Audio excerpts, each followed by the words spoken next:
중심으로 같이 말씀을 나누도록 하겠습니다. 군사님은 이 사람이 누군지 잘 모르시죠? 야구 선수인데, 류현진이라는 투수입니다. 이 투수는 젊었을 때는 제법 강속구도 던지기 했었는데, 이 투수는 강속구를 던지는 투수라기보다는 기교를 잘 부리고 구석구석 자기가 던지고 싶은 곳을 잘 찌르는 그런 투수입니다. 그래서 이 투수는 자다가 일어나도 자기가 원하는 곳에 던질 수 있다라고 말할 정도로 아주 자기가 원하는 곳에 잘 던지는 그런 투수입니다. 옛날 하나라는 팀에 있을 때도 정말 잘 던졌지만은 메이저리그 미국 가서도 정말 그 최고의 야구 선수들이 모이는 그곳에서도 최고의 선수로 그렇게 활약하고 다시 이제 하나로 돌아온 그런 선수입니다. 제가 정말 좋아하는 선수인데 기술도 좋고 컨트롤도 좋기 때문에 물론 좋아하기도 하지만은 제가 정말 좋아하는 이유는 뭐냐 하면 이 투수는 그 위에 올라가면 얼굴색이 변하지 않습니다.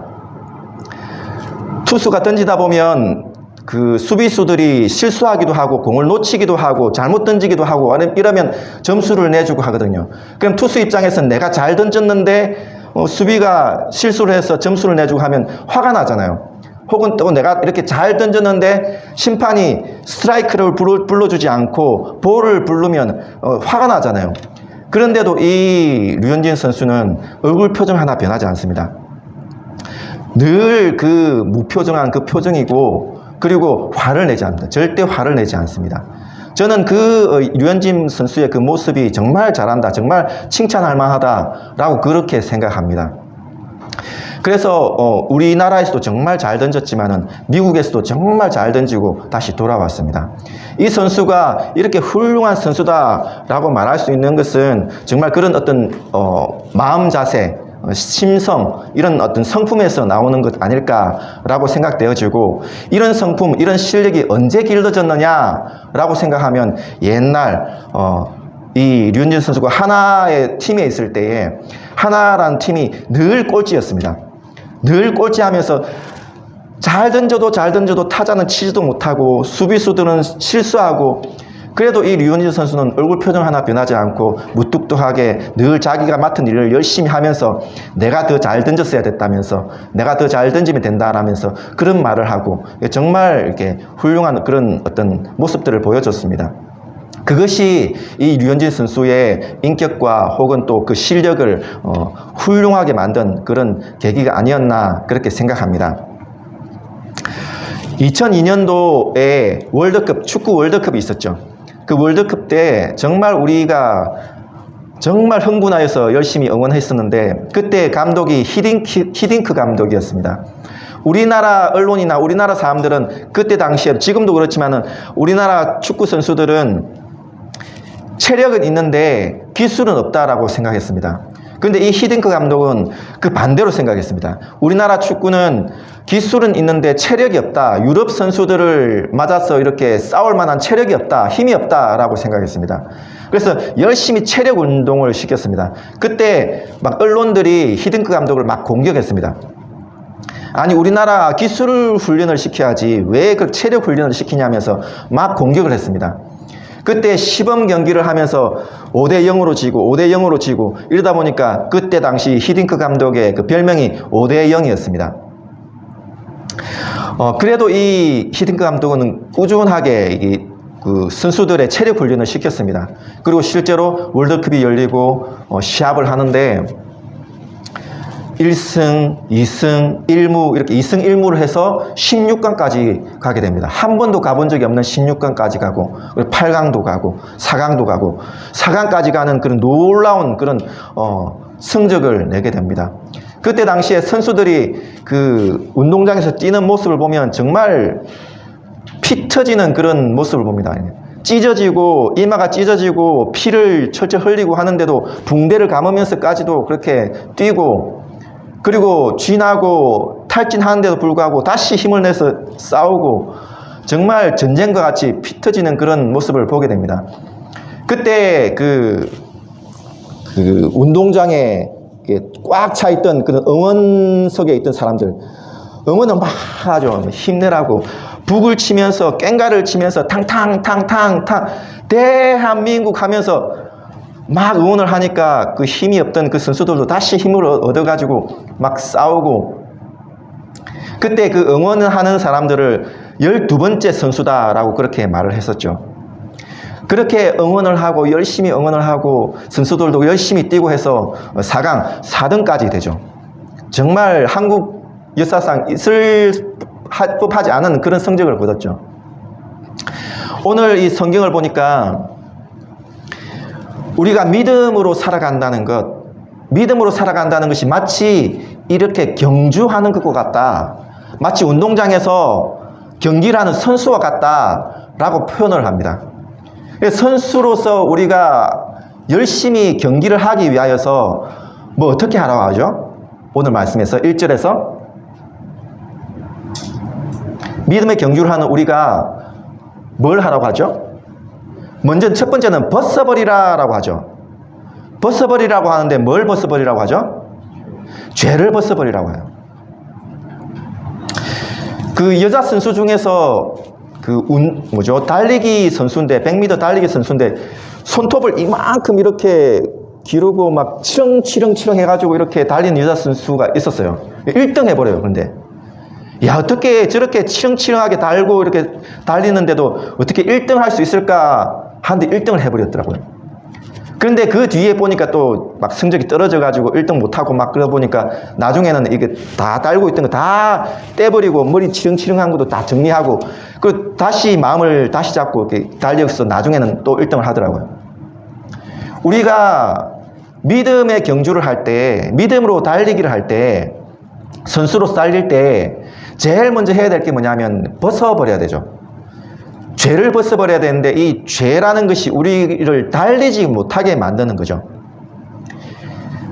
죄가 우리에게는 거추장스러운 거죠. 막 달라붙은 어떤 무엇인가 같이 우리를 거추장스럽게 만들고 달리지 못하게 만들죠. 그래서 죄를 벗어버리라 라고 말씀하죠.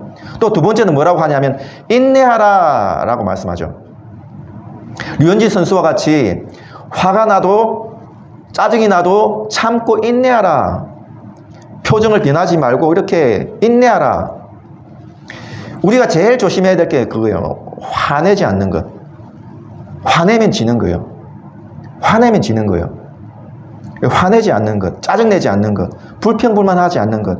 이것이 잘 달리기 위해서 정말 중요한 것이죠. 경기를 뛰는 선수가 정말 힘이 들죠. 숨이 턱까지 차오르고 정말 구역질이 날 정도로 그렇게 달리는데 또 달려야 돼요. 경기하는 것이 그만큼 힘들어요. 우리 믿음의 경주가 마치 이와 같다라고 말하는 거죠. 경주를 달려야 되는데 우리 믿음으로 살면 어떤 분은 만사형통하고 모든 것이 다 잘 된다는 듯이 말씀하시는데 그렇지 않습니다. 우리가 이 세상에서 믿음으로 살아간다는 것이 결코 만만하지 않아요. 정말 힘들어요. 뒤틀려 있고 죄로 가득 찬 이 세상 가운데서 우리가 믿음으로 예수 그리스도의 법으로 하나님의 법으로 살아간다는 것이 이것이 결코 쉬운 일이 아니에요. 믿음으로 살아가면 우리가 오히려 손해 당하고 그리고 오히려 더 안 되는 것 같고 사업도 더 안 되는 것 같고 믿음으로 살아가면 더 왠지 더 잘 안 되는 것 같은 그런 세상을 살아가고 있거든요. 믿음으로 살아간다고 무조건 잘 되는 것 아닙니다. 그런데 하나님께서는 우리에게 이 세상을 살아갈 때 믿음으로 살아가라 라고 말씀하시죠. 부모가 자녀에게 뭐 이렇게 살아가라 라고 하는데도 교훈하는데도 자녀가 살아가다 보면 이런 고난도 당하고 저런 고난도 당하고 하는 모습을 보면 부모 입장에서는 마음 아프죠. 자녀가 울고 있고 막 그 입을 뒤집어 쓰고 있고 하면 부모 입장에서 얼마나 마음 아프겠습니까? 더 마음 아프죠. 하나님 입장도 그렇죠. 하나님도 우리 믿음의 사람들이 믿음으로 살아가려고 하는데 고통당하고 힘들고 어렵고 하면 하나님 입장에서도 마음이 아프죠. 그럼에도 불구하고 믿음으로 살아가라 라고 말씀하세요. 왜요? 결국에는 그것이 복이기 때문에 그래요. 결국에는 그것이 복이기 때문에. 우리가 믿음으로 살아갈 때 우리만 믿음으로 이렇게 경주하는 것이 아니라 또 우리 옆에 경주하는 사람이 분명히 있습니다. 믿음의 동료들이 분명히 있습니다. 우리 옆에, 앞뒤로, 그리고 우리 주위에 분명히 믿음의 그런 동료들이 있습니다. 믿음의 동료들과 함께 그렇게 믿음의 경주를 하는 것이죠. 서로 격려하며 위로하며, 그리고 우리만 경주하는 것이 아니라 오늘 1절 말씀에 보면 구름같이 둘러싼 허다한 증인들이 있다라고 말씀합니다. 하늘 위에서 천군 천사들이 우리의 응원 부대들이에요. 우리가 믿음의 경주를 하고 있어 선수로서 뛰고 있을 때 천군 천사들이 응원을 해요. 막 북을 치면서 꽹과를 치면서 탕탕탕탕탕 구상교회 하면서 응원을 하는 거예요.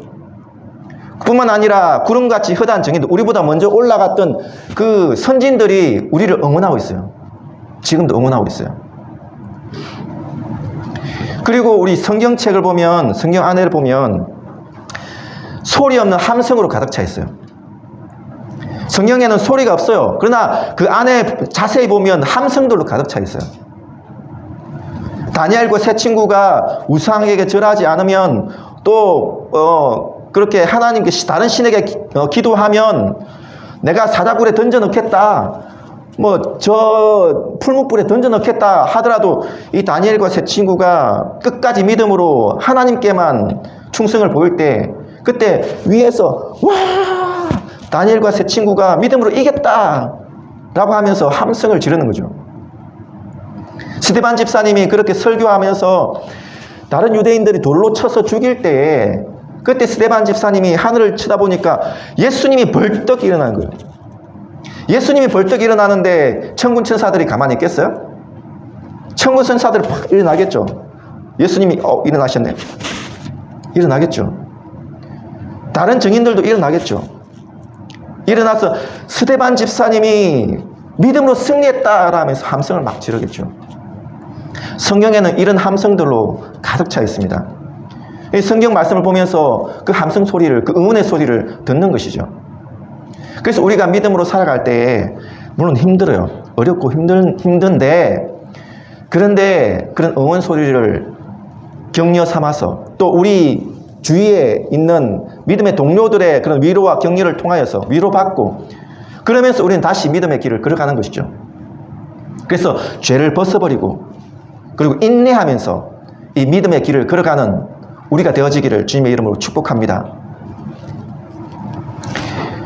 그리고 자녀들에게 우리가 유산으로 남겨주고자 할 때 보통 생각하는 것이 돈, 땅이잖아요. 근데 정말 우리가 유산으로 남겨줘야 될 것은 믿음이죠. 믿음의 유산이죠. 돈이나 땅 같은 경우에는 도둑질 당해요. 성경 말씀 보니까 도둑질 당하고 강도질 당하고 좀 먹어버리고 결국에는 없어져 버려요. 이 땅의 유산들은. 그런데 영원히 변하지 않는 유산, 영원한 유산, 믿음의 유산을 우리가 우리 자녀들에게 남겨줘야 되지 않겠습니까? 성경은 분명히 우리가 믿음으로 살아갈 때 진짜 복되다라고 말씀하고 있어요. 그런데 문제는 뭐냐 하면 이 복을 받기까지는 시간이 걸린다는 거예요. 물론 우리가 예수 믿는다는 것 자체가 복이에요. 예수 믿으면 복 받아요. 그리고 예수 믿는 것 자체가 이 복이 시작된 거예요. 그런데 이 복을 우리가 누리기까지는 충분한 시간이 필요하다는 거죠.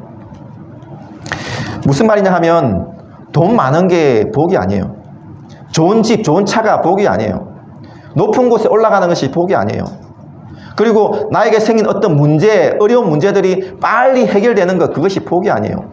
진짜 복은 무엇이냐 하면 내가 복이 되는 거예요.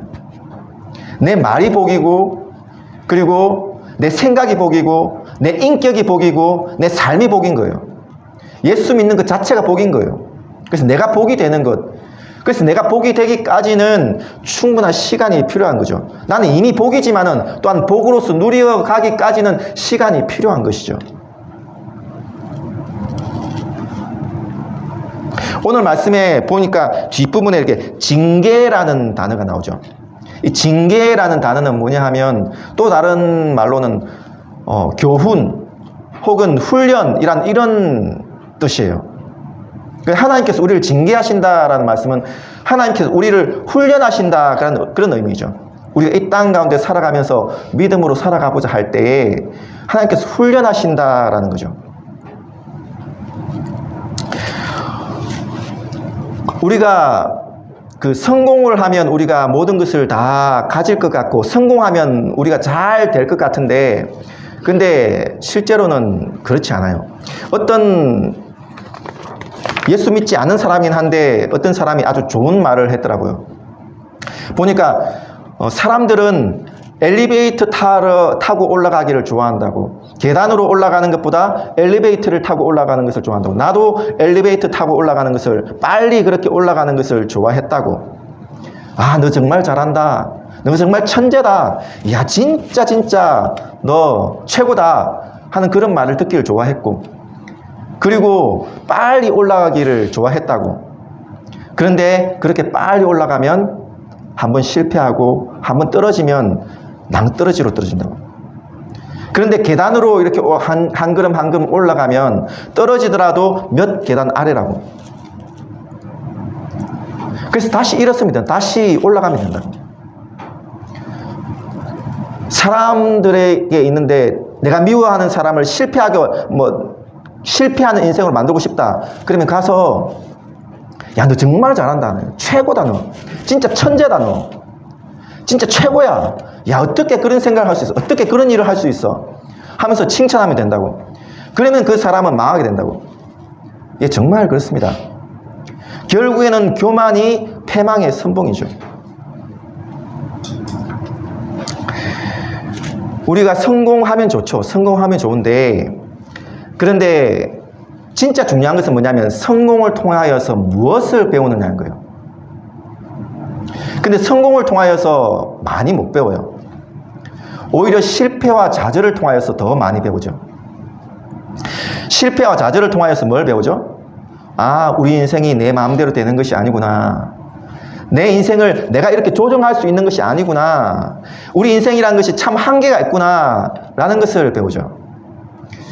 소위 성공했던 사람들, 성공하는 사람들, 이런 사람들을 들어보면 열심히 살아요. 열심히 살긴 사는데, 근데 열심히 사는 것만으로 안 된다라고 말해요.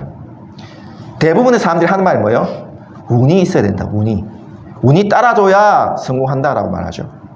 그리고 많은 사람들이 그렇게 경험을 해요. 경험을 하다 보면, 아, 사람 살아가는 게 열심히 산다고만 해서 되는 게 아니구나, 운이 따라줘야 되는구나 라는 것을 실제로 그렇게 고백하고 경험을 해요. 그러면 세상 사람들은, 아, 운이 최고구나, 어차피 운대로 살아가는구나, 어쩔 수 없구나, 인생 뭐 별 것 없구나, 그냥 대충 살자, 혹은 운을 바라면서 그렇게 사는 삶, 그렇게 살아갈 수 있겠죠. 그런데 우리 믿음의 사람은 어떻게 살아야 되죠? 우리 인생이 우리 마음대로 되는 것이 아니구나, 내 뜻대로 되는 것이 아니구나 라는 것을 안다면 우리는 어떻게 살아야 되는 거죠? 우리는 내 마음대로 할 수 없는 이 인생 가운데서 믿음이라는 것과 이게 무슨 연관이 있느냐를 고민하셔야 돼요. 내가 믿음으로 살아간다는 것과 정말 이 고달픈 인생, 내 힘대로 안 되는 인생, 내 마음대로 안 되는 인생, 왜 이런가, 왜 이런 갈등이 있는가를 고민하셔야 돼요. 하나님이 나를 인도하신다고 하는데, 하나님이 내 주인이시고 나를 인도하신다고 하는데 내 인생을 왜 이렇게 고달플까? 내 인생이 왜 내 마음대로 안 될까? 하는 그 가운데에서 고민을 하시는 거예요. 그럼 믿음으로 살아간다는 게 뭐지? 믿음으로 살아간다는 것이 왜 우리 인생이 내 마음대로 안 되는 것과 연결되어 있지? 이것을 고민하는 거예요. 그러면서 성경 말씀 속에 있는 이 믿음, 이 소망, 이 사랑이라는 것들이 내 인생과 어떻게 연결되어 있는가 하는 것을, 글로만 있는 것을 내 삶으로 체득해 나가는 거예요. 경험해 나가는 거예요. 그래서 경험을 하면서 하나님께서 우리에게 복 주신다는 것이 진짜 무슨 의미인지를 깨달아가는 거죠. 글로만 있던 것이 이제는 내 삶으로 체득되는 거죠. 그것을 통하여서 믿음이라는 것은 이런 것이구나, 믿음으로 살아간다는 것이 이런 것이구나를 우리가 이해하게 되고 알아가게 되는 거죠. 설명하기가 어렵지만, 믿음으로 살아간다는 것이 설명하기는 어렵지만 내 몸으로 아는 거예요. 내 몸으로. 이것이 믿음으로 살아간다는 거예요. 그런 갈등이 있는 거예요. 그런 고민이 있는 거예요.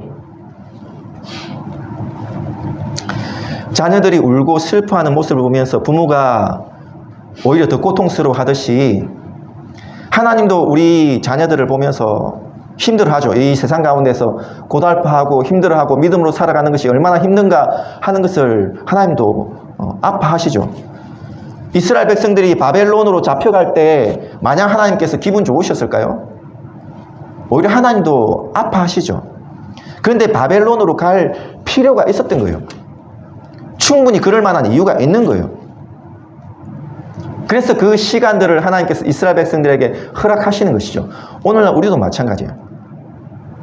우리도 믿음으로 살아간다 할 때 무조건 잘 되는 인생이 아니라 내 마음대로 안 되는 인생, 내 뜻대로 안 되는 인생, 고달픈 인생, 왜 이 세상은 이렇게 악이 승행할까 하는 그런 모습 가운데 살아가는 인생, 그 가운데 하나님께서 우리를 두신 이유가 분명히 있다는 거죠. 그렇기 때문에 그 가운데서 우리가 믿음으로 살아가는 모습들을 조금씩 시간이 지나면서 배워가는 것이죠. 그렇게 우리는 복이 되어가는 것이죠. 말씀을 마무리하도록 하겠습니다. 시편 119편 71절 말씀이 있는데 말씀을 같이 한번 읽어보도록 할까요? 시작. 고난당한 것이 내게 유익이라 이로 인하여 내가 주의 율례를 배우게 되었나이다. 아멘. 하나님께서 우리를 고난 가운데 두시는 이유가 분명히 있습니다. 이 세상이 왜 이렇게 불공평한가? 이 세상이 왜 이렇게 험악한가? 이 세상 가운데 의인은 오히려 실패하는 것 같고 오히려 악인이 왜 이렇게 성공하는 것 같은가? 내 삶은 왜 이렇게 고달픈가 하는 이런 세상 가운데서 하나님이 우리를 여기에 두신 이유가 분명히 있다는 거예요. 이 세상은 운동장이에요. 이 세상은 경기하는 경기장이에요. 그리고 우리는 선수죠. 믿음으로 달리기를 하는 선수죠.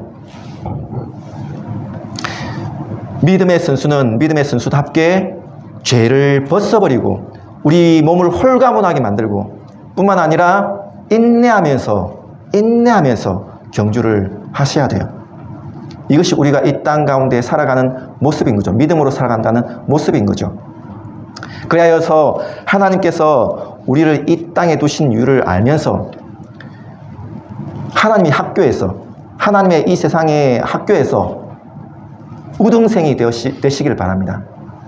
우등생이 혹시 못 되더라도 때로는 실패한다 할지라도 때로는 낙방한다 할지라도 괜찮습니다. 다시 일어서면 됩니다.